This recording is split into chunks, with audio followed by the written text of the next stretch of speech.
آج 5 جولائی ہے اور ہمیں پتہ ہے کہ اس دن پاکستان میں مارشل لاء لگا تھا جبکہ ذوالفقار بھٹو کی ڈیموکریٹک گورنمنٹ کو ہٹایا گیا تھا۔ تب بھی جب مارشل لاء لگا تھا تو ایک بہت بڑی وجہ اس کی کہ امریکہ خوش نہیں تھا ذوالفقار علی بھٹو سے، اور بلکہ ہنری کسنجر کی ایک کوٹ کی جاتی ہے کہ اس نے تھریٹن کیا تھا کہ we will make you horrible example.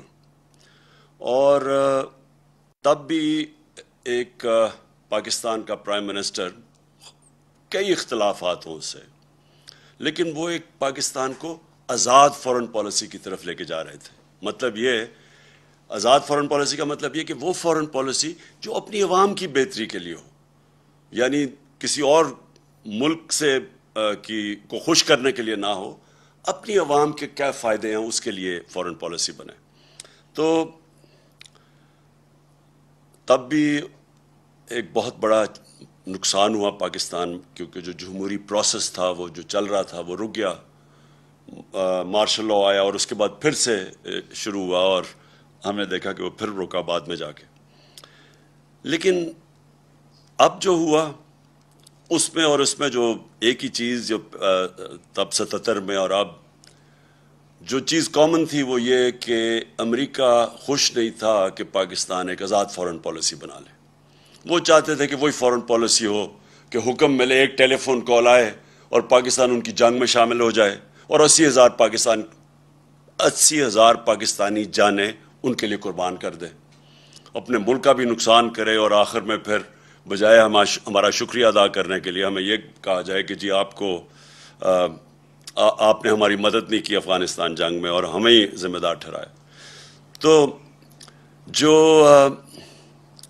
جو اس کا نقصان ہوا، جو ہمارے ملک میں رجیم چینج ہوا، جو انہوں نے یہاں کے میر جعفر اور میر صادق کے ساتھ مل کے جو کہ جیسے ہی انہوں نے جو لوگ ہمارے اوپر مسلط کیے، وہ پاکستان کے ہم سب جانتے ہیں 30 سال سے یہ وہ لوگ ہیں جن کی انٹرنیشنل فیم ہے چوری کی، صرف پاکستان میں نہیں، دنیا کے اخباروں میں ایک کو 10% کہتے تھے آصف زرداری کو۔ نواز شریف کے اوپر BBC کی فلم بنی ہوئی ہے کہ کیسے انہوں نے وہاں ایک قاضی فیملی کو پیسے بھجوائے، اسحاق ڈار نے اپنے ایفیڈیوٹ میں بھی لکھا ہے کہ پیسے یہاں سے چوری کر کے وہاں بھجوائے اور وہاں سے ریمیٹنس دکھا کے پاکستان لے کے آئے، جو بار بار دہرایا گیا۔ فیک اکاؤنٹس یہی سسٹم تھا، یہاں سے ہنڈی حوالے سے پیسے باہر بھجواؤ چوری کر کے اور ادھر سے پھر ریمیٹنسز دکھا کے پاکستان پیسہ لے کے آؤ۔ تو اس کے اوپر بھی فلم بنی ہوئی ہے نواز شریف کے اوپر۔ تو یہ وہ لوگ جو پہلے انہوں نے چوری کی، NRO 1 مل گیا، مشرف نے معاف کیا، پھر سے یہ 10 سال آئے، پھر انہوں نے چوری کی۔ تو وہ جو ان کا مقصد جو ان کو اوپر مسلط کیا تھا، ان کا صرف ہم سب جانتے ہیں کہ مقصد تھا NRO 2 لینا، اور انہوں نے NRO 2 کی صرف ان کی جو کوشش 3.5 سال میرے دور میں ہمیں صرف گرانے کی ایک ہی کوشش تھی کہ کسی طرح وہ دوسری دفعہ جو انہوں نے چوری کی تھی وہ بچ جائے۔ اب آج کا میں جو اصل وجہ سے میں نے آج یہ آپ کے سامنے قوم کے سامنے ہوں وہ یہ کہ دیکھیں، ایک پہلے سازش ہوئی، پھر ایک کرپٹ سیٹ اپ کو اوپر لے کے آئے، اور پھر انہوں نے اپنا NRO 2 لیا، اور اس کے بعد جو قوم کو یہ کہہ کے آئے تھا کہ ہم مہنگائی کم کریں گے، مہنگائی کے سارے ریکارڈ توڑ دیے۔ آج ساری قوم جانتی ہے کہ کبھی پاکستان میں اس طرح کی مہنگائی اتنے تھوڑے ٹائم میں نہیں ہوئی، اور یہ صرف 2008 میں یعنی 14 سال پہلے اس طرح کی مہنگائی تھی۔ مہنگائی صرف اسمانوں پہ نہیں گئی، جو ہماری معیشت تھی، جو کہ صاف جو economic survey of Pakistan government کی جو سروے ہے اس میں جو بتایا تھا کہ ساری چیزیں یعنی انڈیکیٹرز جو تھے معیشت کے وہ سارے صحیح راستے پہ جا رہے تھے، چاہے ایکسپورٹس ریکارڈ تھی، ٹیکس کلیکشن ریکارڈ تھا، اس کے بعد جو ہماری زراعت تھی ان کی بڑی زبردست 4 فصلوں کی ریکارڈ پروڈکشن 2 سال لگاتار رہی۔ تو ہر چیز جب پازیٹیو پہ جا رہی تھی، جب ہماری IT جو فیوچر ہے پاکستان کا، اس کی جب ہم نے جو ان کو انسینٹیوز دیے وہ بھی 75% 2 سالوں میں ایکسپورٹس بڑھی تھی۔ تو جب ایک ملک صحیح راستے پہ جا رہا تھا, انڈسٹری بھی گرو کر رہی تھی, روزگار میں یہ سب سے بر صغیر میں ورلڈ بینک کی سروے سب سے زیادہ روزگار پاکستان دے رہا تھا, اس وقت کے اوپر یہ سازش کی گئی.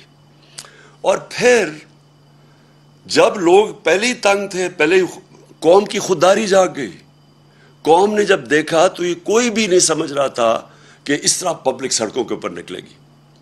میں سچ بتاؤں, میں بھی نہیں سمجھ رہا تھا اس تعداد میں پبلک نکلے گی. عموماً تو لوگ جب حکومت جاتے ہیں خوشیاں مٹھائیاں بانٹتے ہیں, تو پبلک سڑکوں کے اوپر آ گئی.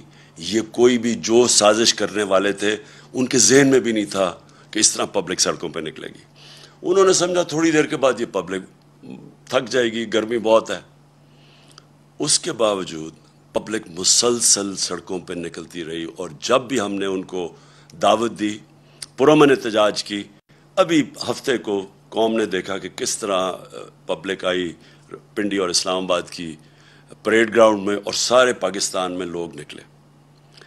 اب جو ہو رہا ہے پاکستان سے, میں اس کی طرف اب آنا چاہتا ہوں کہ بجائے یہ جو جنہوں نے بھی سازش میں ملوث تھے ان کو یہ سوچنا چاہیے کہ جب عوام ایک طرف کھڑی ہو گئی ہے, ان کو قبول ہی نہیں کر رہی, ان چوروں کو نہیں عوام قبول کر رہی, ان کو چور بھی کہتی ہے, غدار بھی کہتے ہیں, اور ان غدار ایسے کہ ان کا انٹرسٹ ہی پاکستان میں نہیں ہے, ان کے پیسے باہر پڑے ہوئے ہیں, ان کا اصل انٹرسٹ ان کے پیسے ہیں, ان کا نظریہ پیسے ہے. دیکھیں, جب نظریہ پیسہ ہو تو نظریہ پیسے کے لیے یہ ہر چیز قربان کرنے کے لیے تیار ہے. یہ ان کو موقع ملے یہ اسرائیل کو بھی ریکگنائز کریں گے, ان کو موقع ملے یہ کشمیریوں کی قربانی کی قبریں کھود کے, یعنی ان کو قربانیوں کو نظر انداز کر کے ہندوستان سے بھی ٹھیک اپنی دوستی کر لیں گے, کیونکہ ان کے پیسے کو جدھر فائدہ ہو.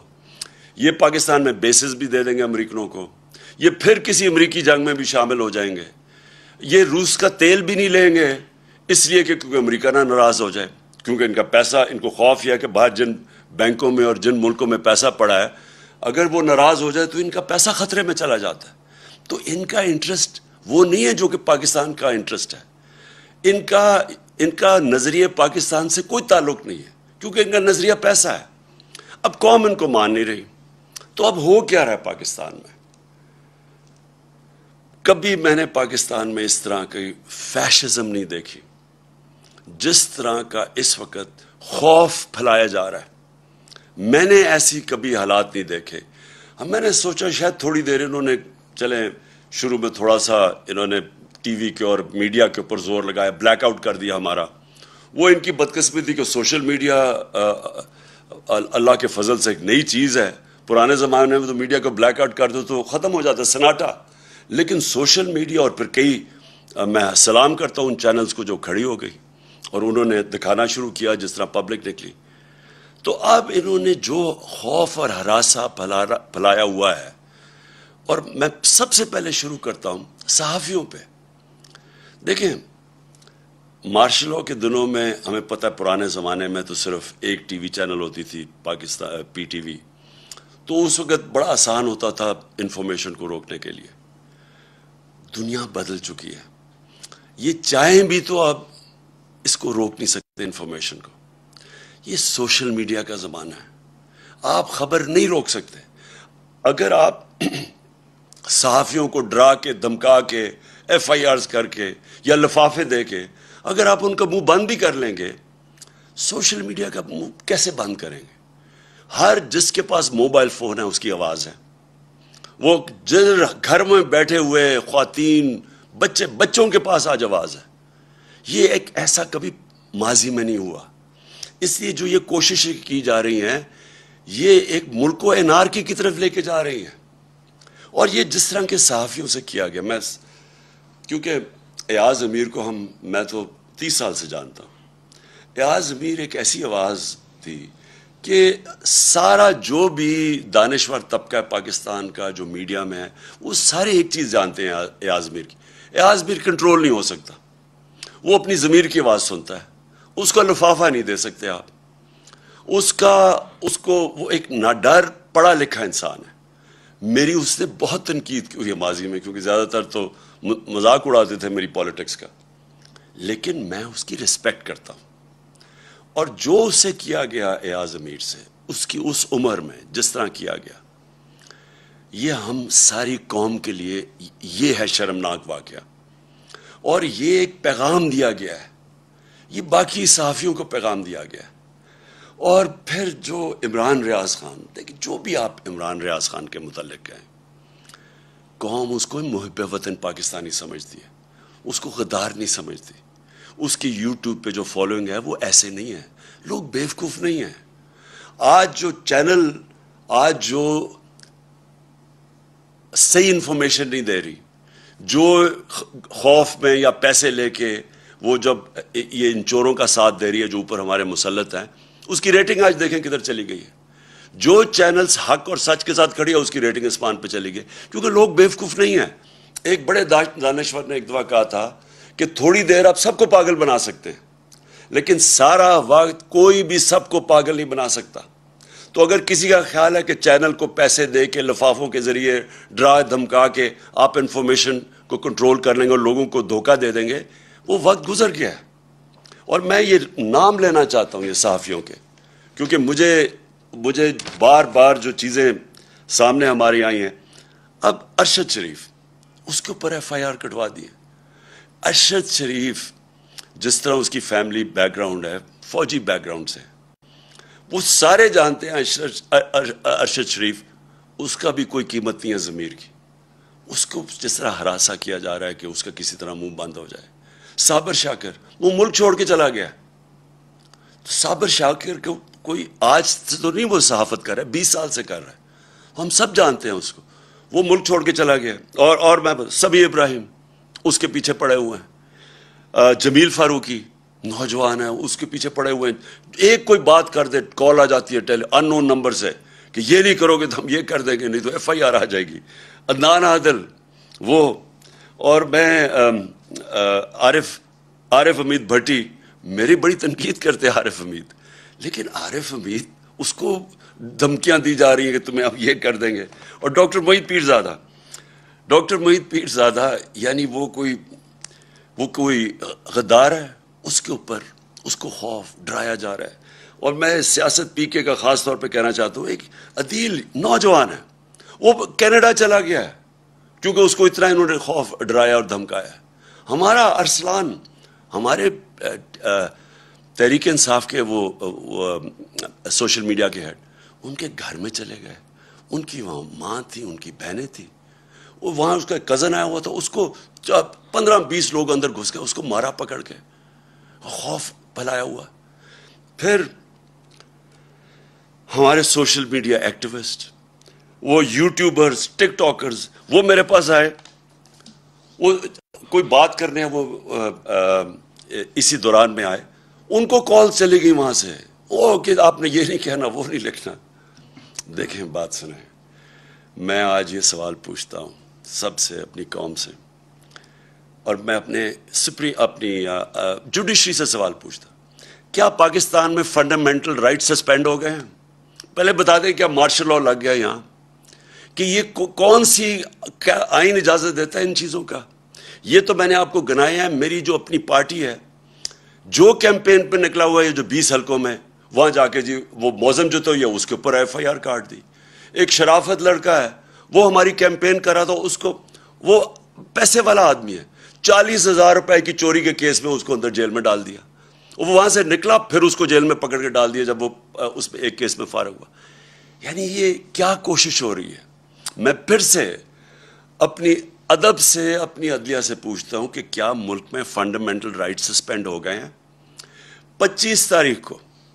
25 مئی کو جب ہم نکلے ایک پرامن احتجاج کے لیے، اور ہماری ساری تاریخ ہے پرامن احتجاج کی. ابھی جو سیٹرڈے کو ہم نکلے ہیں، کتنی پبلک نکلی ہے پرامن احتجاج میں؟ لوگوں کو غصہ بہت ہے، لیکن جب ایک پولیٹیکل پارٹی پرامن احتجاج کرتی ہے تو یہ ایک ملک میں کیوس سے بچتا ہے ملک. 25 کو انہوں نے کیا کیا؟ جس طرح ہی عورتوں رات کے 2 بجے عورتیں تھیں، کوئی ایک سین میرے ذہن میں رہتا ہے، وہ ایک 10 سال کی بچی اور اس کی ماں، اور وہ رو رہی ہیں کھڑی ہو کے کہ پولیس وہاں گھس گئی صبح کے 2 بجے ان کے گھر. پھر ایک 11 سال کے بچے کو پولیس پکڑ کے لے کے جا رہی ہے کیونکہ اس کا باپ گھر میں نہیں تھا. کیا یہ مقبوضہ کشمیر ہے؟ کیا یہ فلسطین ہے؟ فلسطینیوں سے ہو رہا ہے؟ کون سی دنیا میں ایک اپنی حکومت اپنے لوگوں سے وہ کرتی ہے جس کی کوئی تاریخ ہی نہیں ہے؟ بتائیں ہماری کوئی تاریخ ہے انتشار کی؟ ہم ہمیشہ قانون کے بیچ میں رہے ہیں، ہم نے ہمیشہ قانون کی حکمرانی پہ چلے ہیں۔ ہم جب فیملیز کو بلاتے ہیں، اور آپ نے دیکھنا جتنی خواتین آتی ہیں اور فیملیز آتی ہیں ہمارے جلسوں پہ، تو کیا وہ انتشار کے لیے ہم بلاتے ہیں ان کو؟ ان کے اوپر جس طرح 25 کو انہوں نے ظلم کیا، جس طرح پاکستان کی پولیس نے اور رینجرز نے جس طرح لوگوں کے اوپر ٹیئر گیسیں کی، ربر بلٹس چلائی، عام لوگ تھے، شہری تھے، عورتیں دیکھ رہے تھے سامنے، بچے بے ہوش ہو رہے ہیں، عورتیں بے ہوش ہو رہی ہیں۔ جس طرح لبرٹی چوک میں کون سی قیامت آ گئی تھی، وہ لوگ جمع ہوئے، وہاں جا کے ان کے اوپر شیلنگ کر دی۔ تو ہم نے سپریم کورٹ کو بھی اپروچ کیا، ہمیں تو کوئی رسپانس نہیں ملا۔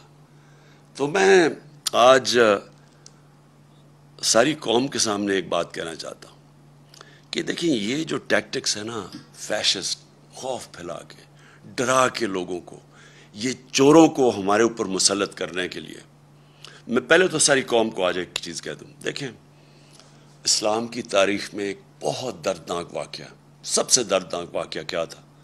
حضرت امام حسین کی شہادت۔ وہ کیا ہوا تھا؟ کوفہ کے لوگ یزید کے ظلم سے ڈر کے وہ ان کی مدد کرنے نہیں آئے۔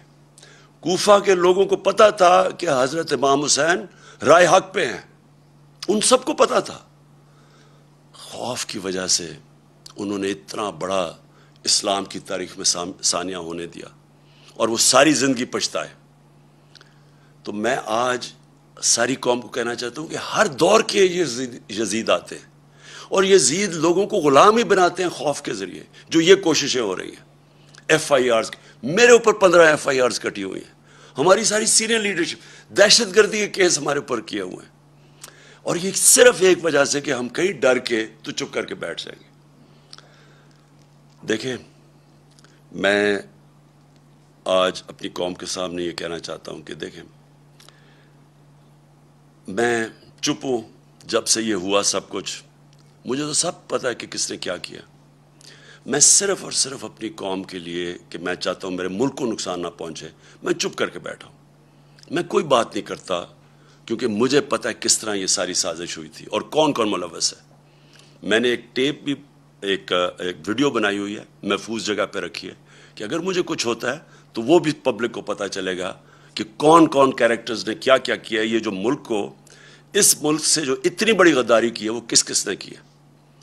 لیکن اگر اسی طرح ہمیں دیوار کے ساتھ لگا دیا گیا اور اسی طرح یہ ہراساں کیا گیا تو میں مجبور ہوں گا، پھر میں بولوں گا، میں پھر سب کچھ قوم کے سامنے رکھ دوں گا کہ کیا ہوا۔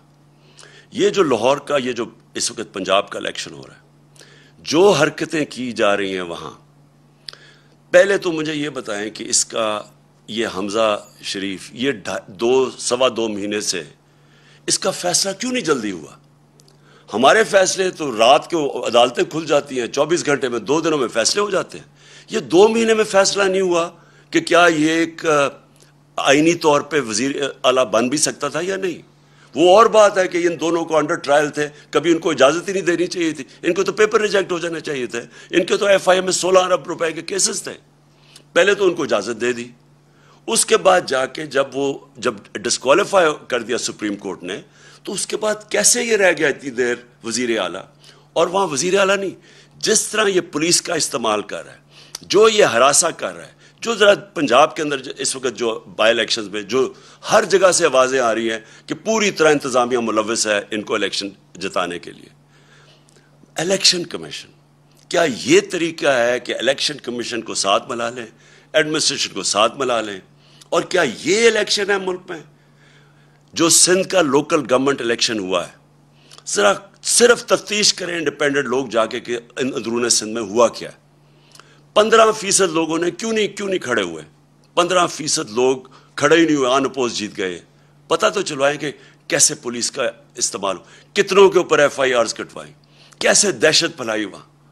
تو یہ تو کوئی جمہوریت نہیں ہے، یہ تو ایک بالکل ہی فیشزم کی طرف جا رہے ہیں کہ کرپٹ، پہلے آپ غلطی کرتے ہیں، ایک سازش کے اندر شرکت کرتے ہیں ایک بیرون ملک کی، پھر چوروں کو اوپر بٹھا دیتے ہیں، وہ ملک کو تباہ کر دیتے ہیں، معیشت کا اور معیشت نیچے اور مہنگائی اوپر، اور پھر ان کو اوپر مسلط کرنے کے لیے سارے ادارے تباہ کرتے ہیں، ملک کے سارے ڈیموکریٹک انسٹیٹیوشنز تباہ کرتے ہیں، الیکشن کمیشن کو، انتظامیہ کو، ان کو ساروں کو استعمال کرتے ہیں ان کو پاور میں رکھنے کے لیے۔ میری درخواست ہے اپنے سارے ملک کے اداروں کو، اپنی قوم کو، کہ یہ ایک فیصلہ کن وقت ہے۔ یہاں اگر ہم نے کسی وجہ سے، میں قوم کو اب کہہ رہا ہوں، خوف کے بت کے سامنے جھک گئے تو یہ آگے یہ چوروں کا یہ وہ کریں گے اس ملک کے ساتھ کہ یہ یاد رکھیں کہ یہ 30 سال سے دونوں پارٹیز پاور میں ہیں، 30 سال سے ان کے ہوتے ہوئے۔ آپ کو پتہ ہے کہ 80 کی دہائی میں پاکستان سارے برے صغیر میں سب سے آگے تھا، 90 کی دہائی میں جب سے یہ آئے ہیں ہمارے آگے، ہمارے ہندوستان بھی آگے نکل گیا، بنگلہ دیش بھی ہمارے سے آگے نکل گیا۔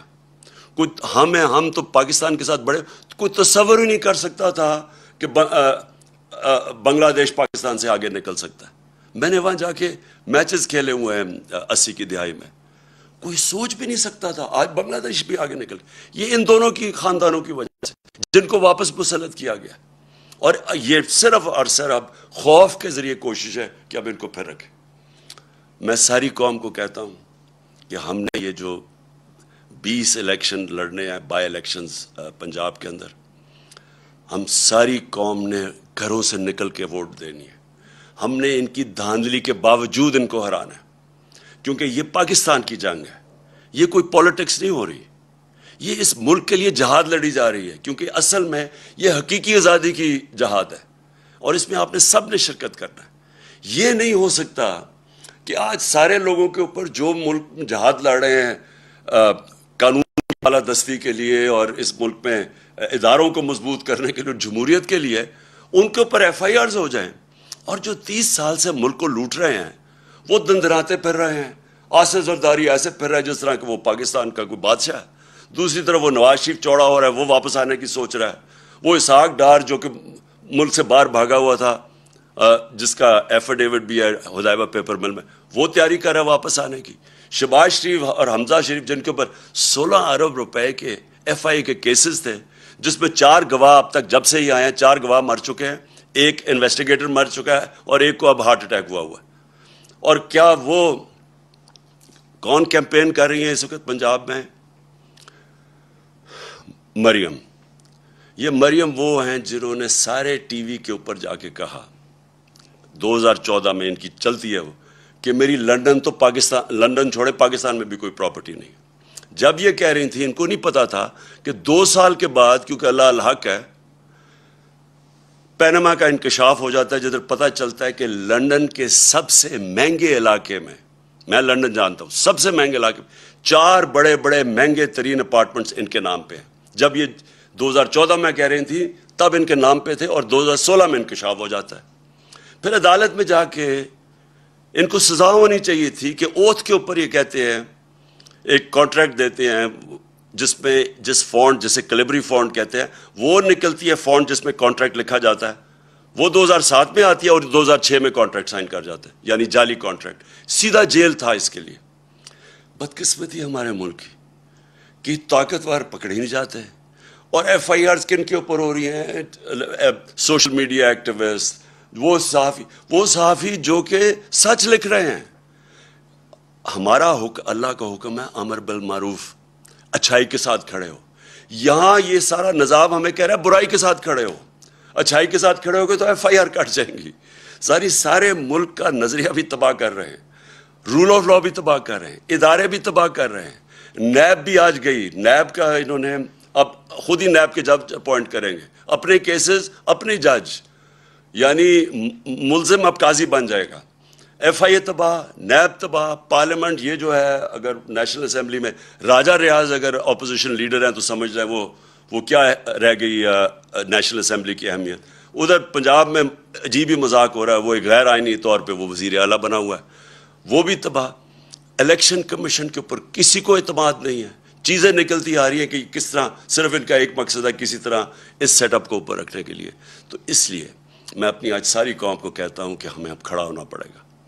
ہمیں یہ ساری جو فیشسٹ ٹیکٹکس خوف کے ذریعے ہمیں ڈرا دھمکا کے یہ تسلیم کروا رہے ہیں، ہم نے سب نے اس کے خلاف کھڑا ہونا ہے. اور سب سے پہلے ہم نے یہ جو 20 بائی الیکشنز ہیں پنجاب میں، انشاءاللہ ان کے اندر ہم نے ان کو دھاندلی کے باوجود شکست دے کے، اور انشاءاللہ اس کے بعد ہمارا جو ایک ہی طریقہ پاکستان کو اس مشکل وقت سے نکالنے کا، وہ ہے صاف اور شفاف الیکشنز. پاکستان پائندہ باد.